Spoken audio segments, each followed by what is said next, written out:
For the coleslaw, I'm using a pre-cut bag, about 6 cups, but you can cut your own purple cabbage and regular cabbage, up to you.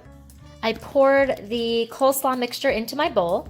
Now I went ahead, I cheated, I used canned pineapples, canned peaches. Feel free to use pineapple, mango, papaya, fresh if you want, and cut that up. But I thought it'd be easier to use canned.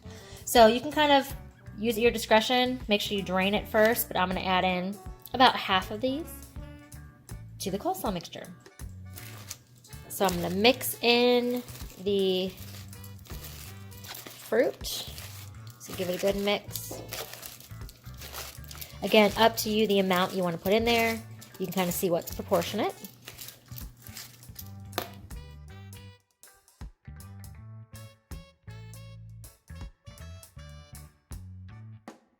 All right, so I already made the dressing.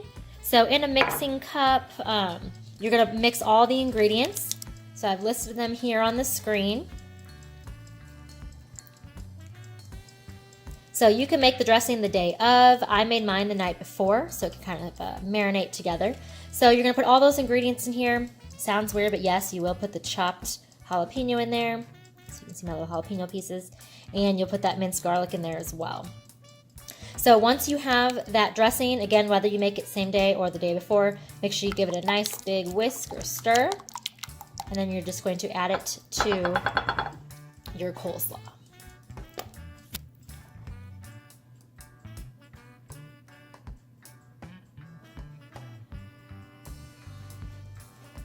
All right, so you're gonna give that coleslaw a nice mix.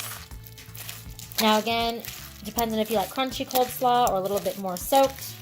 You can do this a couple hours before you serve it. You can pour it on right before, and it'll be a little more crispy. Again, I like my slaw a little bit mushy, so I'm doing this like an hour before we serve it. So again, all this is about your own proportions. You can put a bunch of fruit in there. You can put a little bit of fruit, up to you. Now, before you actually serve, that's when you'll sprinkle on your sliced almonds and then your fresh parsley. So you'll chop up the fresh parsley, your green onions, sprinkle that all on top to make a nice presentation. So my slaw is ready to enjoy. I topped it off with the green onions, the fresh parsley, the sliced almonds. Again, I like to kind of mix all that in and then just top it with a little extra on top for serving. So go ahead and serve this to your guests and enjoy this fresh, summery looking Caribbean slaw.